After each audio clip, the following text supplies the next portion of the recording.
வணக்கம், வாழ்க வளமுடன். Welcome. Hello friends, welcome to food mom kitchen. வாங்க, நீ டுடே சமையலில் கத்திரிக்காய் முருங்கைக்காய் பொரிச்ச குழம்பு தான். தேங்காய் அரைச்சி ஊற்றி வைக்க போகிறோம். தேவையான இன்க்ரீடியன்ஸ்: கத்திரிக்காய் முருங்கைக்காய், ஒரு முருங்கைக்காய், ஒரு 5-6 கத்திரிக்காய், அதே மாதிரி வெங்காயம், ஒரு வெங்காயம், பெரிய வெங்காயம் கட் பண்ணி வச்சுருக்கேன். தக்காளி கட் பண்ணி வச்சுருக்கேன் ஒன்று, கருவேப்பிலை, ஆல் பர்பஸ் மிளகாத்தூள். வாங்க பார்க்கலாம். இதில் கடைசியாக கொஞ்சம் தேங்காய் அரைச்சி ஊற்ற போகிறோம். தேங்காய் உடைச்சி வச்சுருக்கோம். தேங்காய் திருவி ஒரு 1/4 மூடி அளவுக்கு தேங்காய் ஊற்றி பண்ணோம்னா ரொம்ப டேஸ்டியாக இருக்கும். குருமா டைப்பில் இருக்கும். வாங்க பார்க்கலாம். கடாயில் எண்ணெய் ஊற்றி வச்சு ஒரு ஸ்பூனு தாளிச்சிடலாம். இப்போ நல்லா பொரிஞ்சிச்சு. இது பொரிஞ்ச உடனே நம்ம இதில் வெங்காயம் போட்டுக்கலாம், தக்காளியும் போட்டுக்கலாம். ரொம்ப சிம்பிள், நல்லா டேஸ்டியாக இருக்குங்க.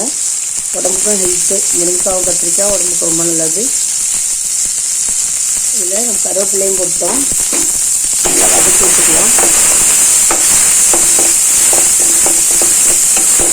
நல்லா வதங்கட்டும். அதுக்குள்ளே நம்ம கத்திரிக்காயும் முருங்கைக்காயும் வாஷ் பண்ணிட்டு வந்துடலாம். கத்திரிக்காயும் முருங்கைக்காயும் நல்லா வாஷ் பண்ணியாச்சு. இதில் ஆட் பண்ணிப்போம்.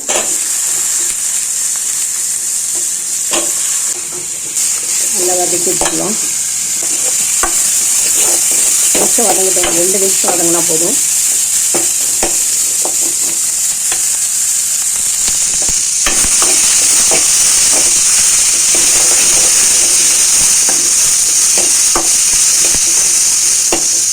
நல்லா வதங்கிடுச்சு. இந்த ஸ்டேஜில் நம்ம தண்ணி ஊற்றிக்கலாம்.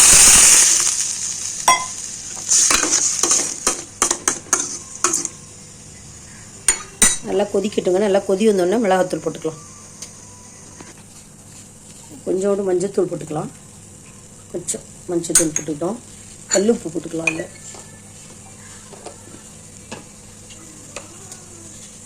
சமையலுக்கு நம்ம மேக்ஸிமம் கல்லுப்பு தான் யூஸ் பண்ணணும். சால்ட்டு இந்த கல்லா போட சால்ட்டு போட்டுக்கலாம். மோரில் இருந்துடலாம். மற்றபடி சமையலில் கல்லுப்பு தான் யூஸ் பண்ணணும். இதில் மிளகாத்தூள் பார்த்திங்கன்னா பெரிய ஸ்பூன் அது. இதெல்லாம் ஒரு 2 ஸ்பூன் பெருசாக போட்டுக்கலாம்.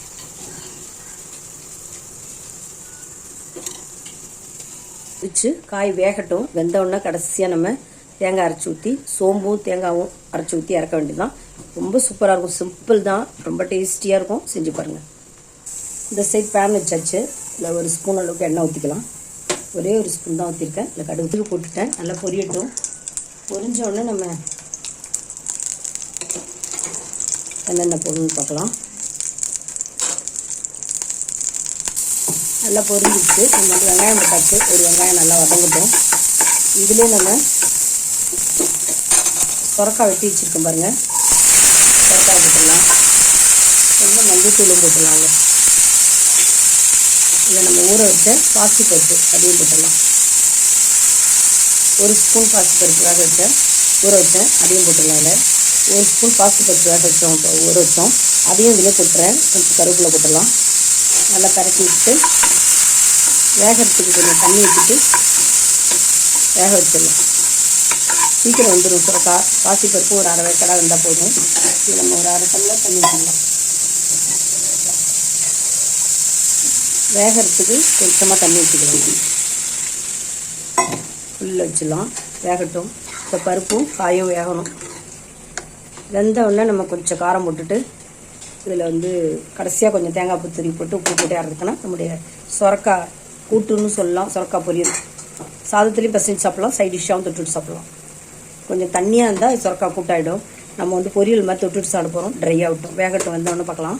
பார்த்தீங்கன்னா நல்லா கொதிச்சிடுச்சு காய். இல்லை, தேங்காய் அரைச்சி ஊற்றிடலாம். தேங்காய் பார்த்தீங்கன்னா அரைச்சி வச்சுட்டு ஒரு 4 மூடி தேங்காய் அதில் ஊற்றிடலாம். இது ரொம்ப நல்லாயிருக்கும். பொரிச்ச குழம்பு தேங்காய் அரைச்சி ஊற்றுறதால நல்லா டேஸ்டியாக இருக்கும்.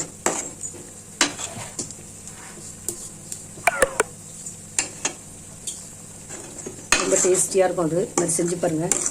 நல்லா காரசாரமாக வச்சு தேங்காய் அரைச்சி ஊற்றிடணும். ரொம்ப நல்லாயிருக்கும். கொதிச்சோன்னே இறக்கிடலாம்.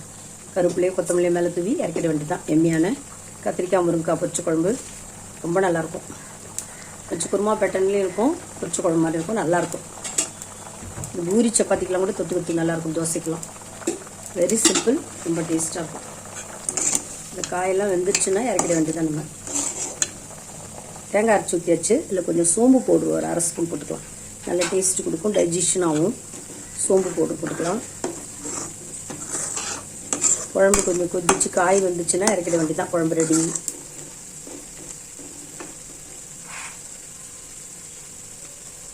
ரொம்ப அருமையாக இருக்குது, டேஸ்டியாக இருக்கும். மட்டன் குழம்பு மாதிரியே இருக்கும், ஆனால் வெஜ்ஜு தான். சூப்பராக இருக்கும். முடிஞ்சோடனே ட்ரான்ஸ்ஃபர் பண்ணிட்டு பார்க்கலாம். இதில் பார்த்தீங்கன்னா சொரக்காய் நல்லா வெந்துட்டுருக்கு. தண்ணி சுண்டி காய் வெந்து பருப்பு வந்தோடனே இதில் கொஞ்சம் மிளகாத்தூள் போட்டு தேங்காய் போட்டு உப்பு போட்டு இறக்கிட்டோம்னா பொரியல் ரெடி. இதில் மிளகாத்தூள் போட்டு ஒரு 1/4 ஸ்பூனு. இது நல்லா காய் வெந்து தண்ணி சுண்டுனோடனே துருவின தேங்காய் கொஞ்சம் போட்டு கொஞ்சம் உப்பு போட்டோம்னா பொரியல் ரெடிங்க. சொரக்காய் பொரியல். சொரக்காய் உடம்புக்கு ரொம்ப நல்லது. இதில் கூட்டு பண்ணலாம், தோசையில் கூட அரைச்சி தோசை சுடலாம். நீர் சத்து நிரம்பிய காய், உடம்புக்கு ரொம்ப நல்லது சொரக்காய். குழம்பு ரெடி ஆகிடுச்சு. நம்ம ட்ரான்ஸ்ஃபர் பண்ணிட்டு பார்க்கலாம். குருமா இனிமையாக சூப்பராக ரெடி ஆகிடுச்சு. மேலே நம்ம கருவேப்பிலை தேய்க்கலாம். முருங்காய் கத்திரிக்காய் குழம்பும் சொரக்காய் பொரியலும் ரெடி ஆகிடுச்சுங்க. இந்த வீடியோ பிடிச்சிருந்துன்னா லைக் பண்ணுங்கள், கமெண்ட் பண்ணுங்கள், சப்ஸ்கிரைப் பண்ணுங்கள், பெல் ஐக்கான் கிளிக் பண்ண மறந்துடாதீங்க. தேங்க்ஸ் ஃபார் வாட்சிங். நம்ம நெக்ஸ்ட் வீடியோவில் பார்க்கலாம். பாய்.